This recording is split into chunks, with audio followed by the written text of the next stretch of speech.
Hi everyone, this is the second video of Android app development. In the first step, we've set up the development environment. In this step, we will create module, copy images that we will use in the app, add the main activity, add the string resource, and assign the dependency of the support library. Let's start the second step. Let's start developing an app. Developing an app means literally creating a module in Android Studio. So let's create a new module. Under the New menu, select the module here. The default is the handheld device, so we will keep the default. Click the Next button. Here we can input an application name.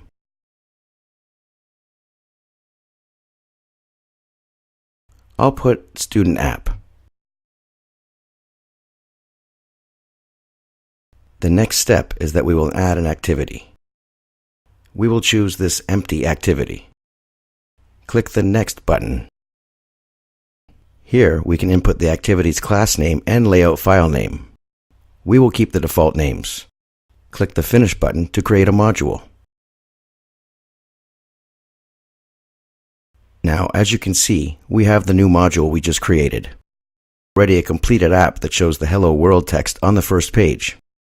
Now we will add an activity. We need two more activities. Here is the main activity. To add a student and view the student's details, we will add two activities. On the left panel, click the right mouse button. Choose the New menu. Because an activity is kind of a Java file, we can select the Java.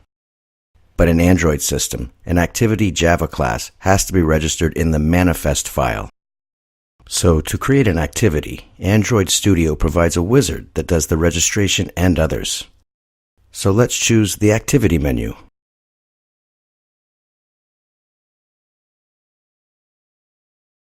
Under the menu, we can choose many kinds of activities. We will choose an empty activity now. Here is the class name. I'll put Add Student Activity.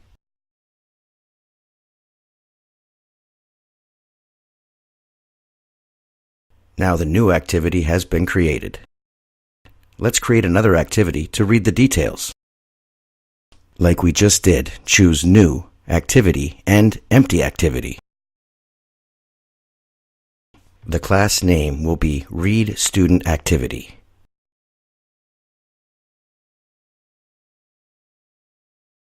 We have created two new activities here. Because we used the wizard when we created the activities, I believe that the activities already are registered in the manifest file. Let's take a look at the manifest file. In the manifest folder, here is the Android manifest.xml file. Let's open it. When we just created the new module, we just had the main activity. Now, as you can see, there are two more activities that we just added. What we're going to do next is we're going to copy image files to the resource folder. These are the images that we're going to use throughout the tutorial. Copy these images.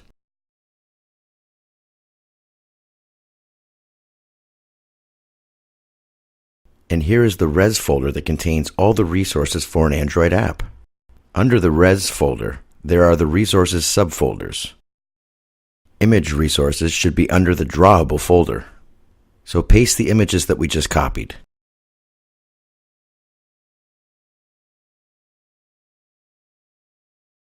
As you can see, we pasted the four images here. Let's add another resource now. It's a string resource.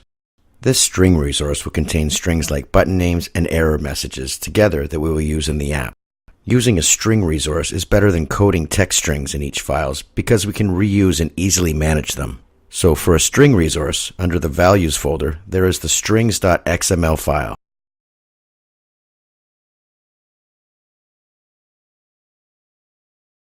As you can see, there is one string already, which is the app name.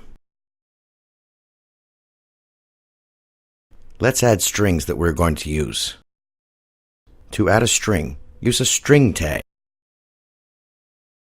input a name attribute and a text value to display.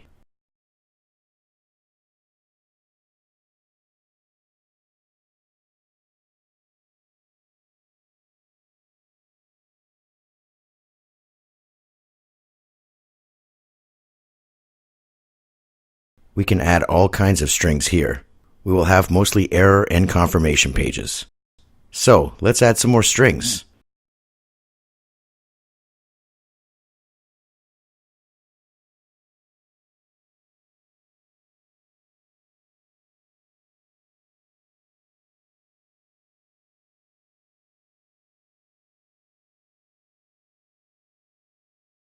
This is the message when we don't have a phone number to call.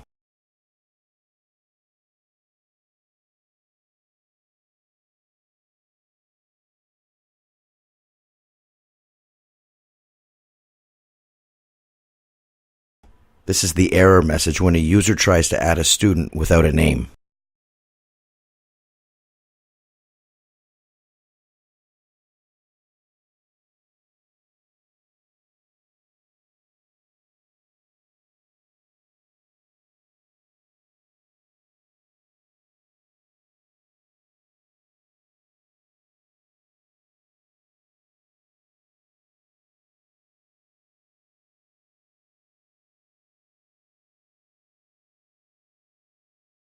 This is the confirmation message when we add a test grade.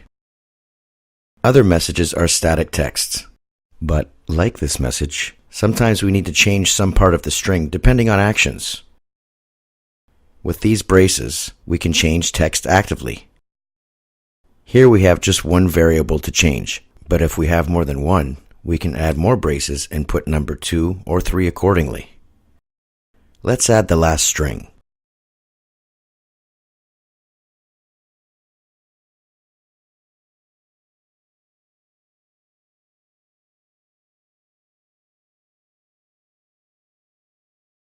This is the error message when a user doesn't have permission. These are all messages that we are going to use in our app. The next is that when developing apps, we use many different libraries. Essentially, we use Android's fundamental libraries by Google called Android Framework API.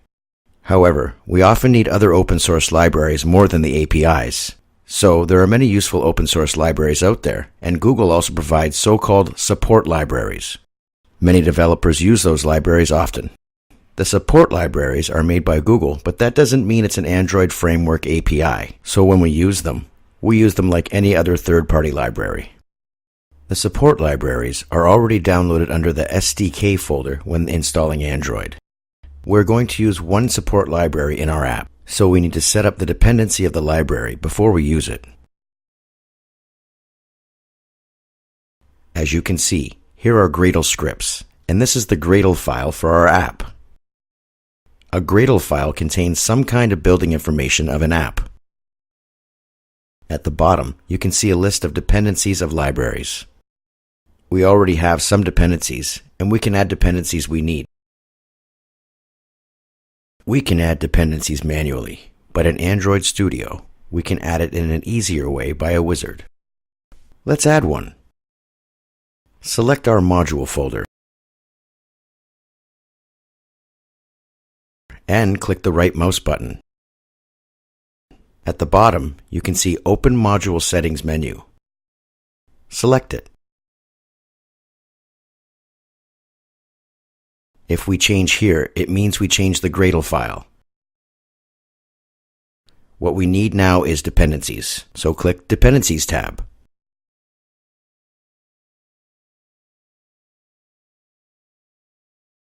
Click this plus button on the right-hand side. Choose the library dependency among them. Now you can see lots of support libraries in the list. Those support libraries are provided by Google. What we're going to add here is a library about a design. It's a design support library.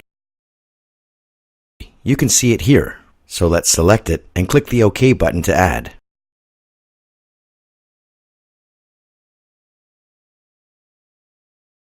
You can see it added here. And when you would like to add other libraries, you can do it just like we did. After adding the libraries we want, click the OK button, the Gradle file will be updated, and the building process restarts.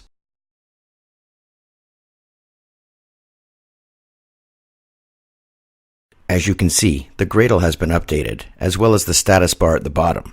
You can see the progress bar running for building.